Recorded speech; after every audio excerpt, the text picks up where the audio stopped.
Hello అండి, welcome to trading school Telugu. ఇవాళైతే మనం చాలా ఇంట్రెస్టింగ్ టాపిక్ మాట్లాడుకోబోతున్నాం. ఏంటిదంటారు? అది ఆప్షన్ చైన్ అండి. ఆప్షన్ చైన్ ప్రతి ఒక్కరికి ఇది మ్యాక్సిమం అందరికి తెలిసే ఉంటుంది. కాల్స్ అంటే ఏంటివి, పుట్స్ అంటే ఏంటివి అనేది. ఇప్పుడు ఈ వీడియోలో అయితే మనం బేసిక్ మాట్లాడుకోవట్లేదండి. బేసిక్ గురించి అయితే ఈ వీడియోలో మాట్లాడట్లేదు. కొంచెం ఇంటర్మీడియట్ స్టేజ్ ఉంటారు కదా, ఏ స్ట్రైక్ అయితే సెలెక్ట్ చేసుకుంటారో వాళ్ళు కన్ఫ్యూజ్ అవుతుంటారు. ఏ స్ట్రైక్ సెలెక్ట్ చేసుకోవాలి, ఏ స్ట్రైక్ సెల్ చేయాలి, ఏ స్ట్రైక్ బై చేయాలి, ఎందుకు డికే అవుతుంది, వాటి గురించే మాట్లాడుతున్నాం అండి. ఈ కాల్ అంటే ఏంది, పుట్ అంటే ఏంది అనే దాని గురించి అయితే మాట్లాడట్లేదు. దాంతోపాటే in the money, ITM, OTM, ATM, ఈ మూడు కూడా మీకు తెలిసి ఉండాలండి. మార్కెట్ పెరిగేటప్పుడు ఏది బై చేయాలి, మార్కెట్ పడేటప్పుడు ఏది బై చేయాలి అనేది మీకు తెలిసి ఉండాలండి. అలానే మార్కెట్ పెరిగేటప్పుడు ఏది సేల్ చేయాలి, మార్కెట్ పడేటప్పుడు ఏది సేల్ చేయాలి అనేది కూడా మీకు తెలిసి ఉండాలి. దాంతోపాటు in the money, out of the money, at the money, ఈ మూడింటి గురించి కూడా మీకు ఒక ఐడియా ఉంటేనే ఈ వీడియో అయితే మీకు అర్థమైద్ది. లేదనుకోండి కొంచెం కన్ఫ్యూజ్ అయ్యే అవకాశం ఉంది. ఇవి నేర్చుకొని ఈ వీడియో చూసారనుకోండి, మీకు ఏ స్ట్రైక్ సెలెక్ట్ చేసుకోవాలి అనే క్లారిటీ అయితే వస్తుంది. ఓకే, మనం ఎన్ఎస్సి వెబ్సైట్లోకి వెళ్ళి చెక్ చేద్దాం. ఇదైతే ఎన్ఎస్సి వెబ్సైట్. దీంట్లో మనకు ఆప్షన్ చైన్ అని కొడితే ఇలా వస్తుంది. దీంట్లో ఇది మనకి ప్రజెంట్ మార్కెట్ ఎంత ఉంది, 23,203 రూపీస్ దగ్గర ఉంది. అంటే ఇక్కడ ఆప్షన్ చైన్లోకి వచ్చేసి 23,200 దగ్గర మార్క్ చేసుకోండి. ఇప్పుడు ఇది చూసారా, ఇది పుట్ అండి. ఇది కాల్, ఇది కాల్ సైడ్, ఇదిగోండి ఇది కాల్ సైడ్, ఇది పుట్ సైడ్. దీనిలో వీటిని అవుట్ ఆఫ్ ద మనీ అంటామండి. ఈ వైట్ కలర్లో ఉంది చూసారా, ఇదంతా అవుట్ ఆఫ్ ద మనీ. ఇది ఇన్ ద మనీ. దీంట్లో కాల్స్ వచ్చేసి ఇది ఇన్ ద మనీ అండి, ఇది అవుట్ ఆఫ్ ద మనీ. ఇంతవరకు మీకు తెలిసి ఉంటే ఇప్పుడు నేను చెప్పేది మీకు అర్థమైంది. ఇప్పుడు కరెక్ట్గా మార్కెట్ స్పాట్ ఏదైతే ఉందో ఆ స్పాట్ దగ్గర ఉన్నదే ఏటీఎం అండి. ఈ కరెక్ట్గా ఈ ఇది ఒక్కటే, దీంట్లో అయినా కరెక్ట్గా ఇది ఏటీఎం అంటారు దీన్ని. స్పాట్ మార్కెట్ స్పాట్ ఎంతైతే ఉందో ఆప్షన్ చైన్లో కూడా ఆ పాయింట్ దగ్గర ఉన్నప్పుడు అది ఏటీఎం అండి. ఇది ఎట్ ద మనీ కింద తీసుకుంటాం. ఇంతవరకు మీకు వచ్చి అనుకోండి, మార్కెట్ పెరిగేటప్పుడు ఏది పెరిగిద్ది, ఏది తగ్గిద్ది అనేది మీకు తెలిసి ఉండాలి. ఇంకా మార్కెట్ అప్ సైడ్ వెళ్తుంది అనుకోండి, మనం ఏ స్ట్రైక్ సెలెక్ట్ చేసుకోవాలనేది చూద్దాం. మనం ఇంకొక బేసిక్ పాయింట్ చూద్దాం. ఇప్పుడు మన ఎగ్జాంపుల్ పుట్ సైడ్ తీసుకుంటున్నాను నేను. మార్కెట్ ఫాల్ అవుతుంది అనుకోండి, ఎగ్జాంపుల్గా మార్కెట్ ఫాల్ అవుతుంది 23,200 నుంచి మార్కెట్ ఫాల్ అవుతుంది అనుకోండి. అప్పుడు ఏమైంది చెప్పండి, పుట్స్ ఏమైతాయి, పెరుగుతాయి. ఈ ఏటీఎం ఏదైతే స్ట్రైక్ ఉందో, ఈ స్ట్రైక్ ఏటీఎం స్ట్రైక్ ఉంది కదా, ఈ స్ట్రైక్ అనేది ఇన్న మనీలోకి వస్తుంది ఫాల్ అవుతున్నప్పుడు.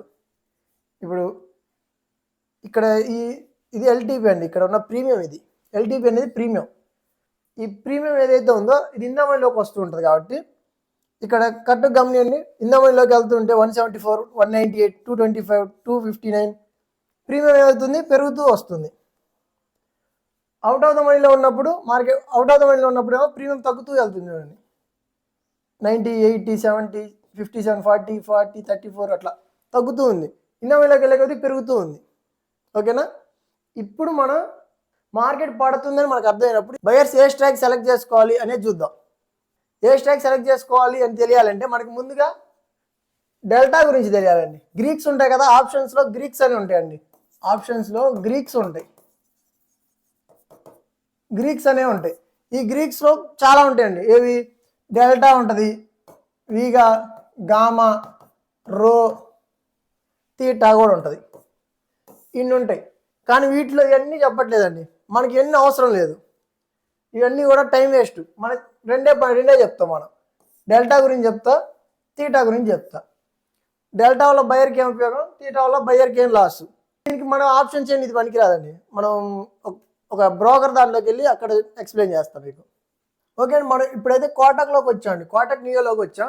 ఇక్కడ మనం చెప్పుకున్నాం కదా, గ్రీక్స్ గురించి చిన్న ఐడియా రావాలండి. చిన్న ఐడియా వస్తేనే మనం ఏ స్ట్రైక్ సెలెక్ట్ చేసుకోవాలి అనేది మనకు అర్థమైద్ది. మెయిన్ ఇప్పుడు ఇవాళ అయితే మనం ఈ వీడియోలో ఓన్లీ బయర్స్ గురించే మాట్లాడతాం అండి. ఆప్షన్ బయ్యర్స్ ఉంటారు కదా, ఆప్షన్ బయ్యర్స్ గురించే మనం ఇవాళ మాట్లాడుకోబోతున్నాం. సెల్లర్స్ గురించి అయితే ఈ వీడియోలో మాట్లాడట్లేదు. ఓకేనా, ఓన్లీ బయర్స్. ఓకే, మనం ఏం చెప్పుకున్నాం, గ్రీక్స్లో మనకి ఏం కావాలి, డెల్టా, తీటా గురించి బేసిక్ తెలియాలండి. ఇప్పుడు నిఫ్టీ స్పాట్ ఎంత ఉంది, 23,200 దగ్గర ఉంది. 23,200 దగ్గర ఏటీఎం ఎంత ఉంది? 183 పాయింట్స్ ఉంది కాల్ సైడ్. పుట్ సైడ్ ఎంత ఉంది? 146 ఉందండి. 146 ఉంది. ఓకే, ఇది వదిలేయండి, పుట్టుది మళ్ళీ చెప్దాం. కాల్ సైడ్ ఒకటే చూద్దాం. 183 ఉంది. నెక్స్ట్ ప్రీమియం ఎంత ఉంది? 213 ఉందండి. నెక్స్ట్ కాల్ ఎంత ఉంది? మనకి ఇందా మనీలో కాల్ ఎంత ఉంది? 213 ఉంది. ఇప్పుడు నిఫ్టీ 50 పాయింట్స్ పెరిగింది అనుకోండి. 50 పాయింట్స్ అప్ సైడ్ వెళ్తే మార్కెట్ అప్ సైడ్ వెళ్ళింది అనుకోండి, మనం కొన్న 183 పాయింట్స్ 213 పాయింట్స్ అవుతాయి. అంటే మనకి 30 పాయింట్స్ వస్తాయి. నిఫ్టీ 50 పాయింట్స్ పెరగాలి, ప్రీమియం ఏమో 30 పాయింట్సే పెరుగుతాయి. అది మనకి డెల్టా వల్ల యూజ్ అండి. నిఫ్టీ పెరిగే ఒక్కొక్క పాయింట్కి డెల్టా మన ప్రీమియం వచ్చేసి 0.54 ప్రీమియం మాత్రమే పెరిగిద్ది. ఓకేనా? ఇది డెల్టా వల్ల యూజ్ మనకి. తీటా గురించి చూద్దామండి. ఈ తీటా ఏంటిదంటే ఆప్షన్ బయర్స్కి ఇది ఒక ఎనిమీ లాంటిది. ఇది ఏం చేస్తుందంటే డికే అవుతూ ఉంటుందండి. ఇప్పుడు ఒక చిన్న లాజిక్ ఆలోచించండి. ఏటీఎం దగ్గర ఉన్న ఏటీఎం అంటే ఏంటి చెప్పండి? ఏటీఎంకి కరెక్ట్గా జనవరి 23వ తారీఖుకి ఏటీఎం స్ట్రైక్ ఏమైద్ది? 0 అయిపోయిద్ది. 0 అవ్వాల్సిందే కదా. ప్రైస్ అప్ సైడ్ వెళ్ళి డౌన్ సైడ్ వెళ్ళి అప్ సైడ్ వెళ్ళినా ఏటీఎం ఇక్కడ ఉందనుకోండి, ఇవాళ ఇటు 23 జనవరికి ఇక్కడికే సేమ్ ఇవాళ వచ్చి క్లోజ్ అయింది అనుకోండి, మనకేం జరిగింది? ఏటీఎం 0 అయిపోయింది. అవుట్ ఆఫ్ ద మనీ కూడా 0 అయిపోతాయి. ఈ ప్రీమియమ్స్ అన్నీ కూడా 0 అవుతాయి. ఇవన్నీ 0నే అవుతాయి కదా. కానీ ఇందా మనీలో 0 అవ్వండి. ఇందా మనీలో 0 అయిపోవు. ఎందుకు 0 అవ్వవు? దాంట్లో ఇంట్రెన్సిక్ వాల్యూ ఉంటుందండి. మీకు తెలిసి ఉండాలి. మార్కెట్లో ఇందా మనీలో ప్రీమియమ్స్ డికే అవుతాయి, కానీ ఇంట్రెన్సిక్ వాల్యూ కలిసి ఉంటుంది దాంట్లో. ఇప్పుడు 23,200 ఉంది కదా ఆప్షను, ఇక్కడ ఇది 0 అయింది. 23,150 ఉంది చూసారా, ఇదేమైంది? 50 పాయింట్స్ ఉంటాయండి మనకి. ఈ 213 పాయింట్స్లో 50 పాయింట్స్ ఆల్రెడీ దాంట్లో ఇందా మనీలో ఉండిపోతాయి. ఇంట్రెన్సిక్ వాల్యూ ఉంటుంది. నెక్స్ట్ దాంట్లో 100 పాయింట్స్ ఉంటాయి. నెక్స్ట్ దాంట్లో 150 పాయింట్స్ ఉంటాయి. మార్కెట్ ఎక్కడైతే ఓపెన్ అయ్యి అక్కడ 6 వారం తర్వాత అక్కడే క్లోజ్ అయినా మనకి ఈ ఫస్ట్ ఇందా మనీలో 50 పాయింట్స్ ఉంటాయి, సెకండ్ దాంట్లో 100 ఉంటుంది, థర్డ్ దాంట్లో 150. అలా ఇందా మనీలోకి వెళ్తుంటే మన ప్రీమియం కూడా యాడ్ అయ్యే ఉంటుందండి. దాంట్లో డికే తక్కువ ఉంటుంది. దీంట్లో మొత్తం డికే అండి. ఏటీఎం అనేది మొత్తం డికే అయిపోయే ఉంటుంది. ఖచ్చితంగా 0 అవ్వాల్సింది ఏటీఎం. అవుట్ ఆఫ్ మనీ ఎట్లయినా 0 అవుతుంది. కరెక్ట్ ఏటీఎం కూడా 0 అయిపోయింది. కాబట్టి మనం ఇందా మనీలో బై చేయడానికి ప్లాన్ చేసుకోవాలండి. ఓకేనా? ఎవరైతే ఆప్షన్ బయర్స్ ఉన్నారో వాళ్ళు ఇందా మనీ బై చేశారనుకోండి, ఓకే రిస్క్ కొంచెం ఉండొచ్చు, కానీ మీకు రిస్క్ టు రివార్డ్ కరెక్ట్గా ప్లే అయిద్దండి. రిస్క్ టు రివార్డ్ ఉంటుంది కదా, ఇది కరెక్ట్గా ప్లే అయ్యిద్ది. ఎలా? మనం అసలు ఆప్షన్ ఎందుకు బై చేస్తాం చెప్పండి? మార్కెట్ పెరిగిద్దనే కదా బై చేస్తాం. పెరిగిద్దని ఒక ఆప్షన్ బై చేయడం జరిగిద్ది. నీకు రిస్క్ రివార్డ్ మ్యాచ్ కానప్పుడు నువ్వు బై చేసి ఉపయోగం ఏంటి? ఆలోచించాలి. మార్కెట్ పెరిగిద్దని మనకు అర్థమైంది, కాల్ బై చేస్తాం. అవుట్ ఆఫ్ ద మనీ ఎందుకు బై చేయటం? ఇందా మనీలో బై చేశారనుకోండి, మార్కెట్ మూవ్ అయినప్పుడు మనకి రివార్డ్ వస్తుంది. లాస్ ఇచ్చేటప్పుడు ఎట్లయినా లాస్ ఇవ్వాల్సిందే. లాస్ ఇచ్చేటప్పుడు క్యాలిక్యులేటెడ్ ఉండాలి. రివార్డ్ తీసుకున్నప్పుడు కరెక్ట్గా మనం రివార్డ్ కూడా క్యాలిక్యులేటెడ్గా తీసుకోవాలి. తక్కువ దొరుకుతుంది కదా, ప్రీమియం తక్కువ దొరుకుతుంది కదా అని out of the money by చేశారా, ఏటీఎం బై చేసినా మీరు లాస్ అయ్యే ఛాన్స్ ఎక్కువ ఉంటుందండి. ప్రాబిలిటీ మీ వైపు మార్కెట్ వచ్చినా ఇక్కడ ప్రీమియం అయితే పెరగదు. ఓకేనా? ఎందుకు ఇవి పెరగదంటే ఇక్కడ డెల్టా అని చెప్పుకున్నాం చూసారా, ఈ డెల్టా వాల్యూ చూడండి ఎంత తక్కువ ఉందో. 0.3, 0.34, 0.39, 0.4 అలా తక్కువ ఉంది. ఇందా మనీలో చూడండి 0.6, 0.63, 0.7 అలా పెరుగుతూ ఉంది. అంటే ఇక్కడ బై చేశారనుకోండి డెల్టా ఫాస్ట్ ఉంటుంది, దాంతోపాటు ఆల్రెడీ ఇంట్రెన్సిక్ వాల్యూ ఉంటుందండి దీంట్లో. ఇప్పుడు ఎగ్జాంపుల్గా 2 పర్సన్ ఉన్నారండి, ఆప్షన్ బయర్స్ 2 ఉన్నారు అనుకుందాం. ఆప్షన్ బయర్స్ 2 ఉన్నారు. ఒకళ్ళు వచ్చేసి ఇందా మనీలోది 3 పాయింట్స్ ఇందా మనీలో బై చేశారనుకుందాం. ఈ స్ట్రైక్ ఎంత ప్రీమియం ఉంది? 279 ప్రీమియం బై చేయడం జరిగింది ఒక అతను. ఇంకొక అతను ఏటీఎం బై చేశాడండి. ఏటీఎం బై చేశాడు. అతను తక్కువ ప్రీమియం ఉంది అనుకుని ఇది బై చేశాడు అనుకుందాం. ఇది ఎంత ఉంది? 184 ప్రీమియం ఉంది. ఒకటేమో 280 ఉంది, ఇంకోటేమో 184 ప్రీమియం ఉందండి. ఎగ్జాంపుల్గా నేనే ఇది బై చేశాను అనుకుందాం. 280 ప్రీమియం నేను బై చేశా. ఇద్దరు వ్యూ బులిష్ అండి. కాల్ బై చేసిన ఎవరైనా సరే, out of the money by చేసినా, ఇందా మనీ బై చేసినా, ఏటీఎం బై చేసినా, వాళ్ళ వ్యూ ఏంటిది? ఆప్షన్ బయర్స్ది బులిషే. మార్కెట్ అప్ సైడ్ వెళ్తుంది అన్న వ్యూయే వీళ్ళందరికి కూడా. ఇప్పుడు ఇందా మనీలో బై చేసిన అతనికి బెనిఫిట్ ఏంది, ఎట్ ద మనీలో బై చేసిన బెనిఫిట్ ఏంది, అవుట్ ఆఫ్ ద మనీలో కూడా చెప్తా. ఫస్ట్ మనం ఇందా మనీ చూద్దాం. ఇందా మనీది అవును ఏటీఎం చూద్దాం. మార్కెట్ ఓపెన్ అవ్వగానే వాళ్ళు బై చేసామండి, అది కరెక్ట్గా ఎక్స్పైరీ రోజుకి క్లోజ్ అయింది అనుకుందాం. కాంట్రాక్ట్ క్లోజ్ అయిపోతాయి కదా, అప్పుడు ఏం జరగాలి? ఏటీఎం వాళ్ళు ఏం జరిగిద్ది చెప్పండి? 184 ప్రీమియము జీరో అయిపోయిందండి, జీరోకి వచ్చేసిద్ది. 184 ప్రీమియం కొన్న ఏటీఎం బయర్ ఉన్నాడు కదా, కరెక్ట్ 1 వీక్ ఉంచుకున్నాం ఇద్దరం, నేను ఇంకొక అతను అనుకుంటే ఇద్దరం బై చేసాం. ఇద్దరికి లాసే ఉంది, ఇద్దరు లాసే. కానీ ఇక్కడ మనం గమనిస్తే చూడండి, ఇద్దరం ఓపెనింగ్ అప్పుడు బై చేసాం, క్లోజింగ్ దాకా ఉంచుకున్నాం. ఏటీఎం బై చేసిన అతనేమో 184 పాయింట్స్ పెట్టి బై చేశాడు కాల్ని, నేనేమో ఇన్న మనీలోకి వెళ్ళి 280 పాయింట్స్ పెట్టి బై చేశాను. నేను ఓపెనింగ్ క్లోజ్ అయిపోయింది కదా, మార్కెట్ వీక్లీకి కాంట్రాక్ట్ క్లోజ్ అయిపోయింది. అప్పుడు ఏమైంది చెప్పండి? ఇద్దరికి ఏం జరిగిద్ది? ఇతను జీరో అయిపోయిందండి. ఇతను ఏటీఎం ఎవరైతే బై చేశారో వాళ్ళ ప్రీమియం వచ్చేసి జీరో అయిపోయింది. నేను ఇన్న మనీలో బై చేసా కదా, ఇన్న మనీ ప్రీమియం వచ్చేసి ఎన్ని స్ట్రైక్లు ఇన్న మనీలో ఉంది? 1 2 3 పాయింట్స్ ఇన్న మనీలో ఉన్నా కదా, నాకు 150 పాయింట్స్ ఉంటాయండి నా దగ్గర. నేను బై చేసింది అంతకి నేను ఎన్ని పాయింట్లు బై చేశా? 280లో బై చేశా, మైనస్ 150. నాకు 150 పాయింట్స్ నా దగ్గర ఉంటాయండి. అప్పుడు నేను ఎంత లాస్ అయినట్టు? 130 పాయింట్స్ నేను లాస్ అయినట్టు. నా లాస్ ఎంత? 130 పాయింట్స్ అండి. అదే 280లో నేను బై చేశా, కానీ 150 ప్రీమియం నా దగ్గర ఉంది. ఏది? మార్కెట్ ఎక్కడైతే ఉంటుందో అక్కడే క్లోజ్ అయితే నాకు 280 బై చేసా, 150 పాయింట్స్ నా దగ్గరే ఉంటాయి. 130 పాయింట్స్ అండి నేను కోల్పోయింది.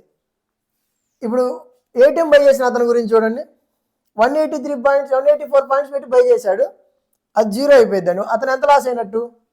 184 పాయింట్స్ లాస్ అయినట్టు అండి. ఇప్పుడు ఎవరు ఎక్కువ లాస్ అయ్యారు చెప్పండి? ఏటీఎం బై చేసిన అతనా, ఇన్న మనీలో బై చేసిన అతనా? ఏటీఎం బై చేసిన అతను అండి. ఇది ఏటీఎం బై చేశాడు, ఇదిగోండి ఏటీఎం బై చేసిన అతను 184 పాయింట్స్ లాస్ అయ్యాడు. ఇన్న మనీ అతను చూడండి ఎంత లాస్ అయ్యాడు? 130 పాయింట్స్ మాత్రమే లాస్ అయ్యాడు. ఇప్పుడు అదే మార్కెట్ మూవ్ అయింది అనుకుందాం, ఇప్పుడు అక్కడే ఉంటే మనకి చెప్పుకున్నాం సినారియో. మార్కెట్ మూవ్ అయింది అనుకుందాం, అప్ సైడ్ వెళ్ళింది మార్కెట్. అప్ సైడ్ వెళ్ళినప్పుడు గమనించండి ఏం జరిగిద్దాం. ఇక్కడ డెల్టా ఎంత ఉంది? డెల్టా గురించి చెప్పాను ఇందాక. డెల్టా ఎంత ఉంది? 0.67 అండి. మార్కెట్ పెరిగే ప్రతి పాయింట్కి ఇన్న మనీలో బై చేసిన అతనికి ఏమో 0.67 వస్తుంది. ప్రతి ప్రీమియం యాడ్ అవుతూ ఉంటుంది ఒక్కొక్క పాయింట్కి. ఏటీఎం బై చేసిన అతనికి 0.54 ఈ ప్రీమియం మాత్రం యాడ్ అవుతూ వస్తుంటుంది. అదే ఇన్న మనీలో అతనికి 0.67 ప్రీమియం యాడ్ అవుతూ వస్తుంటుంది. రిస్క్ తక్కువ ఎవరికి ఉంది? ఇన్న మనీ వాళ్ళకు ఉంది. రిస్క్ ఎక్కువ ఎవరికి ఉంది? ఏటీఎం అతనికి ఉంది. అందుకని బయర్స్ ఇది మైండ్లో పెట్టుకున్నారనుకోండి, ఏటీఎం అవాయిడ్ చేయడానికి ట్రై చేయండి. ఏటీఎం మ్యాక్సిమం అవాయిడ్ చేయండి. ఓకే, ఇక్కడ ఒక చిన్న పాయింట్, ఇంకో పాయింట్ ఉందండి. వీగా గురించి చెప్తా. ఇదిగోండి వీగా ఉంది కదా, ఎక్కువ కాంప్లికేట్ చేయను, చాలా సింపుల్గా చెప్పేస్తా.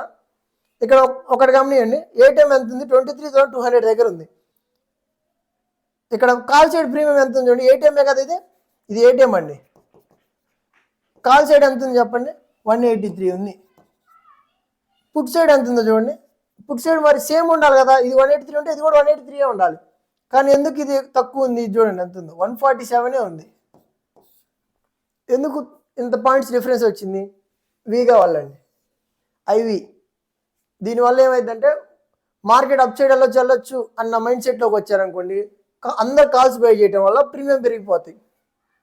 అర్థమైందా? ఇలా ఇంప్లాయిడ్ వోల్టాలిటీ ఉంటుందండి. ఈ వీగా వల్ల వోల్టాలిటీ ఉండాల్సిన ప్రీమియం కంటే కూడా ఎక్కువ ఉంటుంది. అప్పుడు మనం ఆల్రెడీ తీటా వల్ల లాస్ అవుతూ ఉంటారు బయర్స్, దీనివల్ల ఇంకా లాస్ అవుతామండి. ఎక్కువ ఉండాల్సిన ప్రీమియం ఎక్కువ ఉంటుంది. మార్కెట్ పెరుగుతున్నా కానీ ప్రీమియం పెరగదు. ప్రీమియం అయితే ఎక్కువ పెరగడానికి ఛాన్స్ ఉండదు. అందుకని ఎవరైతే ఆప్షన్ బయర్స్ ఉన్నారో వాళ్ళు మ్యాక్సిమం ఏటీఎంని అవాయిడ్ చేయండి. మీకు ఒక క్లారిటీ ఉండాలండి. క్లారిటీ ఉంటే కరెక్ట్గా నేనేం చేస్తాను అంటే పర్సనల్గా ఏటీఎం నుంచి 3 పాయింట్స్ ఇన్న మనీలోకి వెళ్ళి బై చేస్తాను. బై చేయాలనుకుంటే 3 పాయింట్స్ ఇన్న మనీలోకి వెళ్ళి బై చేస్తాను. దీంట్లో కొద్దిగా రిస్క్ ఉంటుందండి. ఇన్న మనీలో రిస్క్ ఎక్కువే, కానీ మీ రిస్క్ టు రివార్డ్ మ్యాచ్ అయ్యిద్ది. వచ్చే పాయింట్స్ ఇక్కడ ఎగ్జాంపుల్ ఇక్కడ 500 లాస్ ఇస్తున్నారు అనుకోండి, మీరు ఇక్కడ 1000 పాయింట్స్ ఇస్తారు అనుకుందాం. 1000 రూపీస్ ఇస్తున్నారు, ఇక్కడేమో 500 రూపీసే ఇస్తున్నారు. కానీ ఇక్కడ వచ్చే రివార్డ్ 500 రాదండి, 300 వస్తుంది. ఇక్కడ మాత్రం 1200 వస్తుంది. మీరు కొంచెం రిస్క్ ఎక్కువ ఇవ్వగలిగితే ఇన్న మనీలోకి వెళ్ళండి, రిస్క్ టు రివార్డ్ ఎక్కువ మ్యాచ్ అయ్యింది. మార్కెట్ మూవ్ అయ్యేది అదే, ఇక్కడ 50 పాయింట్సే మూవ్ అయింది అనుకుందాం. మార్కెట్ 50 పాయింట్సే మూవ్ అయింది, ఏటీఎం బై చేసిన అతనికి ఏమో 300 కనిపిస్తుంది ప్రాఫిట్. ఇన్ ద మనీలో బై చేసిన అతనికి 1200 కనిపిస్తుంది అండి ప్రాఫిట్. ఎందుకు? డెల్టా వల్ల. డెల్టా ఒకటి, ఇక్కడ తీటా డికే ఉండదు, తక్కువ ఉంటుంది. ఇంప్లాయిడ్ వోల్టాలిటీ కూడా ఇన్ ద మనీలో తక్కువ ఉంటుందండి. ఇవన్నీ మనకి ప్లస్ ఉంటాయి కాబట్టి ఎవరైతే ఆప్షన్ బయర్స్ ఉన్నారో వాళ్ళు ఇన్ ద మనీలో బై చేయడానికి ప్లాన్ చేసుకుంటే మీ రిస్క్ రివార్డ్ మ్యాచ్ అయ్యింది. ఈ రిస్క్ రివార్డే అండి మెయిన్ గేమ్ అంతా కూడా ఆప్షన్స్లో. ఇంకొకటి డికే ఉండదు, తక్కువ ఉంటుంది కాబట్టి ఇన్ ద మనీలో వోల్టాలిటీ కూడా తక్కువ ఉంటుంది కాబట్టి మన స్టాప్ లాస్ ఇట్టే ఛాన్స్ కూడా చాలా తక్కువ ఉంటుంది. ఓకేనా? అందుకని ఎవరైతే ఉన్నారో మ్యాక్సిమం ఏటీఎంని అవాయిడ్ చేయండి అండి. బయర్స్ ఎవరైతే ఉన్నారో వాళ్ళు ఏటీఎంని అవాయిడ్ చేయటం చాలా బెస్ట్. మ్యాక్సిమం ఇన్ ద మనీలో బై చేయడానికి ప్లాన్ చేసుకోండి. దీనివల్ల మనకేమైంది? తీటా డికే ఉండదు, డికే ఉండదు, తక్కువ ఉంటుంది డికే. ప్లస్ మూవ్ అయినప్పుడు మార్కెట్ ఎక్కువ మూవ్ వస్తుంది, డెల్టా ఎక్కువ పాయింట్స్ మనకి కలెక్ట్ చేసుకోగలం. ఇంప్లాయిడ్ వోల్టాలిటీ కూడా తక్కువ ఉంటుందండి, ఐవి. ఈ మూడు కూడా మనకి ఇన్ ద మనీలో తక్కువ ఉంటాయి కాబట్టి ఇన్ ద మనీ ప్లాన్ చేసుకోవడానికి ట్రై చేయాలి. ఎవరైనా బయర్స్ ఎవరైనా ఉన్నారంటే వాళ్ళు ఇన్ ద మనీ. కాకపోతే దీంట్లో మైనస్ ఒకటే అండి, మనం రాంగ్ అయినప్పుడు లాస్ కొంచెం ఎక్కువ ఇవ్వాల్సి ఉంటుంది. ఎక్కువ అంటే ఎక్కువ కాదు, ఇక్కడ 500 ఇస్తున్నాం అనుకోండి లాసు, ఇక్కడ 800 దాకా ఇవ్వాల్సి వస్తుంది. కానీ రివార్డ్ వస్తే మంచి రివార్డ్ వస్తుంది. దీంట్లో రివార్డ్ వస్తే తక్కువ వస్తుంది, రిస్క్ కొంచెం తక్కువ ఉంటుంది. దీంట్లో రిస్క్ కొంచెం ఎక్కువ ఉన్నా రివార్డ్ ఎక్కువ వస్తుంది బాగా. ఇవన్నీ కూడా మనకు బెనిఫిట్ ఉంటాయి దీంట్లో. అందుకని ఎవరైతే ఆప్షన్ బయర్స్ ఉన్నారో వాళ్ళు ఇన్ ద మనీలో ప్లాన్ చేసుకోండి. ఫుడ్ సైడ్ కూడా సేమ్, ఇంకా మ్యాక్సిమం సేమ్, ఇంకా డెల్టా దిగో తీటా ఇన్ ద మనీలోకి వెళ్ళి బై చేయడానికి ప్లాన్ చేసుకోండి. ఇది కూడా ఒక 3 పాయింట్స్ ఇన్ ద మనీలోకి వెళ్ళండి, 4 పాయింట్స్ వెళ్ళినా పర్లేదు. అక్కడ మీ రిస్క్ రివార్డ్ చూసుకొని ఏది క్యాపబుల్ అయితే ఆ ఆప్షన్ ప్రీమియం బై చేసుకోండి. ఆప్షన్ బయర్స్ ఏంటంటే అండి చాలా రిస్క్ ఉంటుంది. ఆప్షన్ బయర్స్ అంటేనే రిస్కీ గేమ్. మనం కరెక్ట్ ప్లే చేయలేదు అనుకోండి, మార్కెట్ మనం కరెక్ట్ అయినా, మార్కెట్ మనం బులిష్ అనుకున్నా లేదు బేరిష్ అనుకున్నా మార్కెట్ వెళ్తూ ఉంటుంది, కానీ మనకు ప్రాఫిట్ రాదండి. దేనికంటే ఇదే అండి. ఇది కూడా బేసిక్ తెలుసుకోకుండా ఆప్షన్స్లో దిగితే ఇలాంటి రిస్క్ చాలా ఫేస్ చేయాల్సి ఉంటుంది.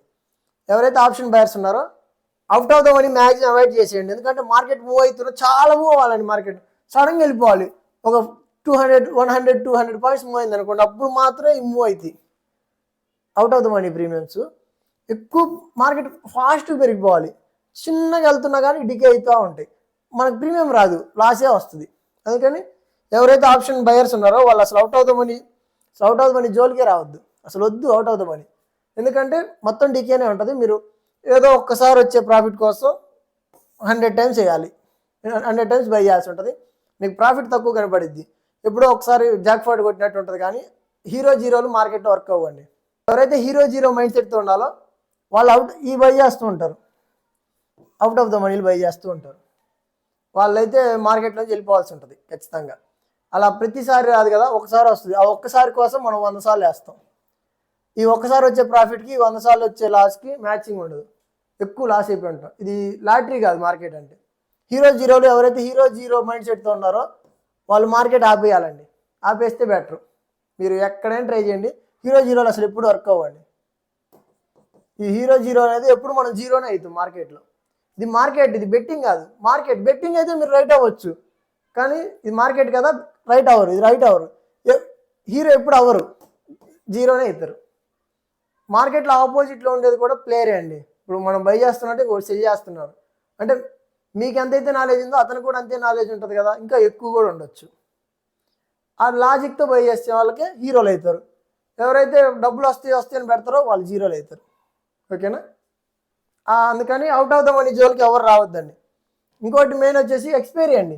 ఈ ఎక్స్పైరీ ఏమైందంటే జీరో అయిపోవాలి కాబట్టి ప్రతి ప్రీమియం జీరో అవ్వాల్సి ఉంటుంది కాబట్టి డెల్టా ఎక్కువైపోయి ఉంటుందండి. ఇవేమో ఇన్ ద మనీలోకి రావాలి, ఇవేమో అవుట్ ఆఫ్ మనీలో జీరో అవ్వాలి ప్రీమియం. అందుకని ఏం జరిగింది అంటే ఇక్కడ 0.54 ఉంది కదా, ఎక్స్పైరీ రోజు 0.99 ఉంటుందండి. ఇది ఎక్స్పైరీ రోజు 99 డెల్టా ఉంటుంది. అంటే మార్కెట్ పెరిగే ప్రతి పాయింట్కి ఒక్కొక్క ప్రీమియం కలెక్ట్ అయ్యిద్ది. ఇలా చేస్తుంటారండి హీరో జీరోలు. ఈ హీరో జీరోలు ఎక్స్పైరీ రోజు ఎవరు కూడా మార్కెట్లో చేయొద్దు.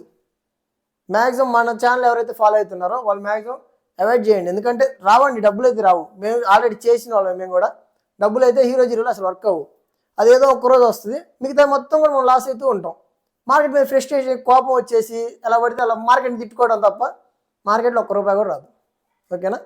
అందుకని ఎవరైతే డెడికేటెడ్గా ఉన్నారో, నేర్చుకుంటున్నారు కదా, సరదాగా చేశారనుకోండి ఓకే, సీరియస్గా ఉన్న వాళ్ళు ఉంటారు కదా, వాళ్ళు మాత్రం హీరో జీరోని అవాయిడ్ చేసేయండి, వర్క్ అవ్వండి.